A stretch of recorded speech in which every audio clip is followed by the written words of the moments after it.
On Friday, we traveled to William and Mary in Williamsburg, Virginia, to speak with former Defense Secretary Robert Gates. And we began with that warning from President Xi that the issue of Taiwan could lead to an extremely dangerous situation if not managed carefully. The U.S. still officially has this stance of strategic ambiguity. But do you think the tone needs to shift a little bit from the United States, given how strong the Chinese rhetoric is now? I think the Chinese rhetoric has often been strong in the past when it comes to Taiwan. Whenever we've made an arms sales to Taiwan in the past, the Bush administration, the Obama administration, and so on, the Chinese rhetoric gets very, very strong. So I think Xi was reiterating the Chinese position on that. I think it would be a mistake to change the carefully worded position of the United States with respect to Taiwan. Any change at all, the nuances, this is one of those things where the experts parse these things down to the tense of the verbs and so on. So I think keeping things, the U.S. position as it has been, was important, and I think everything I've read so far indicates that the president did that. So leave it open to question whether the U.S. would militarily come to the defense of Taiwan if China were to move on it. Yes. That needs to be an open question. Well, on paper, the president has made significant pledges to Taiwan in terms of promised arms sales, not delivered on yet. There's another $14 billion in proposed weapon sales that the Trump administration has delayed approving. Do you think the president should greenlight that? I think he should. I think we should go forward with what we've agreed with Taiwan. One of the concerns that I have is, even with respect to previous arms sales, there is a huge backlog of weapons that we have sold to Taiwan that we have not been able to deliver because we don't have the supplies.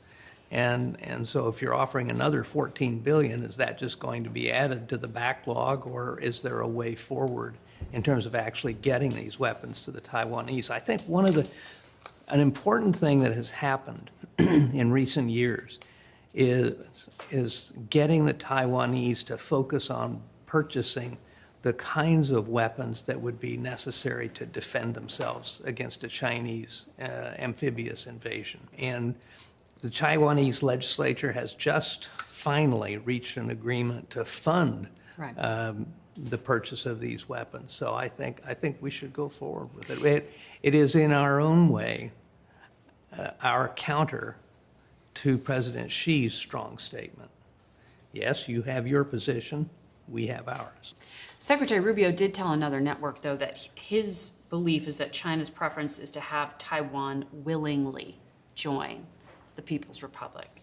Do you expect that to be the more likely scenario, that there is sort of a slow strangulation of Taiwanese democracy by the Communist Party?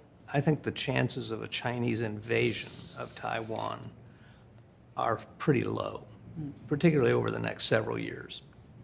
And partly because Xi has other options open to him that involve far less risk.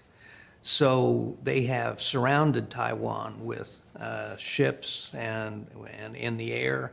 They have shown their ability to close off maritime and air access to the island. They could create a blockade or a quarantine around Taiwan anytime they wanted, what the Taiwanese call an anaconda strategy. And it would strangle Taiwan over time. I don't think they want to go in and attack Taiwan. They don't want to destroy the very chip factories they want to take over. So. And then there's cyber. There are all kinds of pressures. Yeah. There isn't one single Chinese general or admiral today that has 1 day of combat experience. The last time these guys fought was 1979 in the North Vietnamese. The Vietnamese gave them a bloody nose. Xi has fired all these generals. There are now no generals left on the Central Military Commission that kind of oversees the whole thing. Let me ask you about what's happening in the Middle East. The last time we spoke, last spring, we were just weeks away from that U.S.-Israeli strike on the 3 nuclear sites in Iran.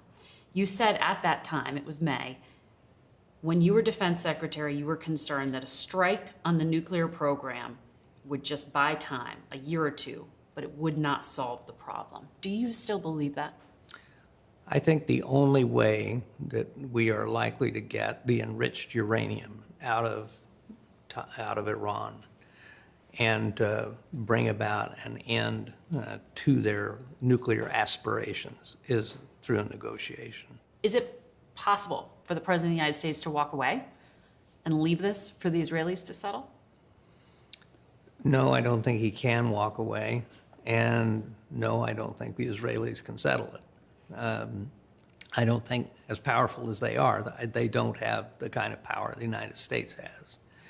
And I think the president seems to have been very consistent and very clear that under no circumstances can Iran ever have a nuclear bomb. Well, the only way you get to that objective is resolving this issue of the enriched uranium and any future plans for enrichment.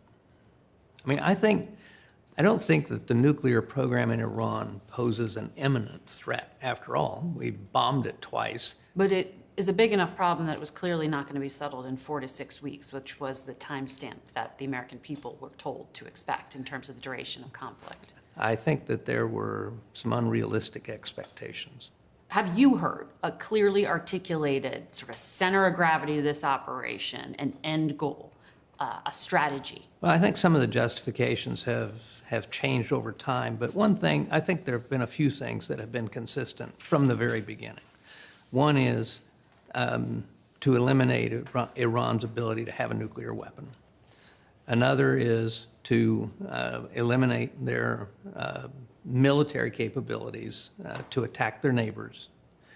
The third is to eliminate the capability to support their surrogates, the Hezbollah, Hamas, Houthis, to sink their navy. I think those have all been articulated as objectives of this operation, and although the nuclear program has been dramatically damaged and set back a long time, I think those other things, a lot has been accomplished. You were a CIA director. You were a defense secretary. How do you assess Secretary Hegseth's performance? I'm not into talking about my successors, but I will say I want to point to something positive that I think is going on.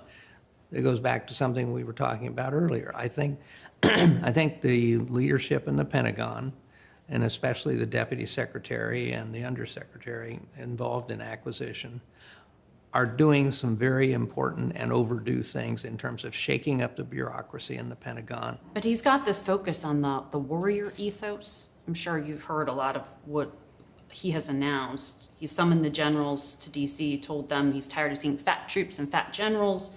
He wants to weigh them twice a year. He ordered a ruthless review of the Judge Advocate Corps, the military lawyers. He fired most of the inspectors general, saying he planned to overhaul the weaponized internal Pentagon watchdog. When you're talking about the things you like, would you put any of these things on that list?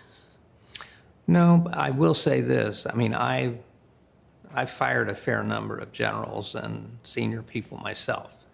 The way I handled it was a little differently, in the respect that I felt that I needed to go in front of the press and explain why I had taken these actions. Well, there's not a full Pentagon press corps even present at the Pentagon these days for a news conference like that without getting special permission to be on the premises right now.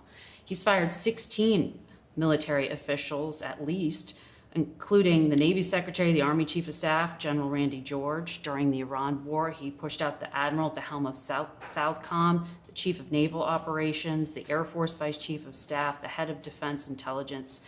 Do you see those things as necessary disruption that ultimately will have a positive impact, or does it concern you?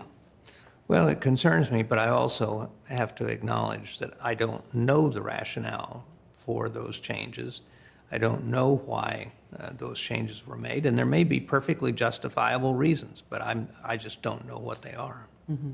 And you think that that should be explained to the public and to the Congress? I think that people, when you have a lot of changes like that, yeah, I think there is an obligation to explain, at a minimum, to the Congress, the rationale. Mm-hmm. the systems don't seem to be operating that way right now. No. Our full interview with Secretary Gates is available on our website, YouTube channel, and our podcast. We'll be right back.